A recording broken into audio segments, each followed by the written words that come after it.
आपण गोड पदार्थ तर वेगवेगळे करतोच, पण हा पदार्थ सीझनचा म्हणजे करायलाच पाहिजे. माझ्या हिशोबाने 250 ग्रॅम गव्हाचे पीठ घेतले आहे, तसंच गूळ घेतला आहे 150 ग्रॅम, किसून घेतला आहे, मीठ चवीनुसार, कारण गोड पदार्थात थोडं मीठ टाकावं, त्याने चव जास्त वाढते. बटर घेतलं आहे 2 चमचे घेतलं आहे, म्हणजे 25 ग्रॅम धरून घ्या. त्याला मी गरम करून घेतलं पॅनमध्ये. आधी पॅन गरम केलं, त्याच्यात बटर टाकलं, नाही तर तुमचं बटर जळून जाईल खालून गॅस चालू असेल तर. 1च चमचा रवा वापरला आहे हो. आणि आता मी आंब्याचा पल्प घेतलेला आहे, आंब्याचा रस म्हणा, पल्प म्हणा, तर 1 वाटी घेतलेला आहे. एका आंब्याचा निघालेला आहे आणि गोड सुट्ट आंबा आहे, त्याच्यामुळे गूळ मी 150 वापरला आहे. 250 गव्हाचं पीठ वापरलेलं आहे. बघा आता मी छान मळून घेते आहे. बघा बटर टाकल्याचा फायदा काय असतो ना, बटरमुळे जो खुसखुशीतपणा, कडकपणा येतो. आता थोडा आंब्याचा रस वाटीला लागून राहिलेला, त्याच्यामध्ये थोडं मी 1च चमचा पाणी घातलं, जास्त नाही घातलं, कारण डो एकदम घट्टही नाही करायचं आहे, एकदम मऊ पण नाही करायचं, एकदम मधात, म्हणजे असा हाताला लाटता येईल असा पाहिजे आहे. आता तुम्हाला कळलंच असेल की मी काय बनवते. मुलांच्या सुट्ट्या म्हटलं की आईला प्रश्न पडतो की काय खाऊ देऊ. ती ही वस्तू तुमची 8 ते 10 दिवस आरामशीर टिकेल.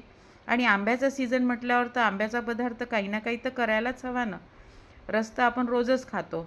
बघा आता तूप लावून या पिठाला मळून पुन्हा 5 मिनटं ठेवते, जास्त नाही, कारण मी 1च चमचा रवा वापरलेला आहे, तांदूळाचं पीठ वगैरे काही न वापरता बनवलेलं आहे. 5 मिनटं ठेवते, तो पण तेल गरम होऊन जाते.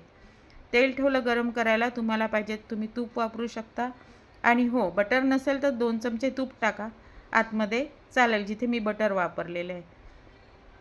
किंवा वनस्पती तूप असेल ते पण टाकू शकता. बघा आता मी छान पीठ मळून अगदी मस्त झालेलं आहे पीठ, हाताने एकदम मस्त नरम आणि छान झालेलं आहे. आता मी त्याला लाटायला घेते. व्हिडिओ अगदी छोटा आहे, त्याच्यामुळे पूर्ण बघा. बघा मी लाटून तुम्हाला जे तळून दाखवते, त्याच्यानंतर जो खुसखुशीतपणा येते तो तुम्हाला कळेल की खरंच खुसखुशीत होतात आणि 8 ते 10 दिवस आरामशीर टिकतात. आणि मुलांना गोड पदार्थ घरातला चांगला आहे ना, रोज रस खातात मुलं, आंबे खातात, पण हा पदार्थ नक्की बनवून द्या, त्यांना नक्की आवडेल. तर बघा आता मी याला कट करून घेतले. तर बघा हे आता असे तुम्ही कुठले छोटे कट करू शकता.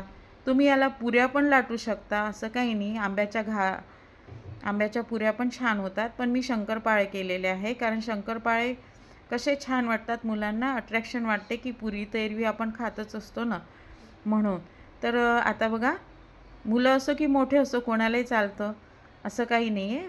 आणि मस्त असे फुगून येतात, टुम्म फुगतात आणि कडक पण राहतात. बघा मी तुम्हाला दाखवते किती छान झाले, खुसखुशीत असा आवाज पण येत असेल तुम्हाला. तर तुम्ही ही रेसिपी नक्की बनवा आणि मला सांगा तुम्हाला रेसिपी कशी वाटली. Thank you so much. भेटूया.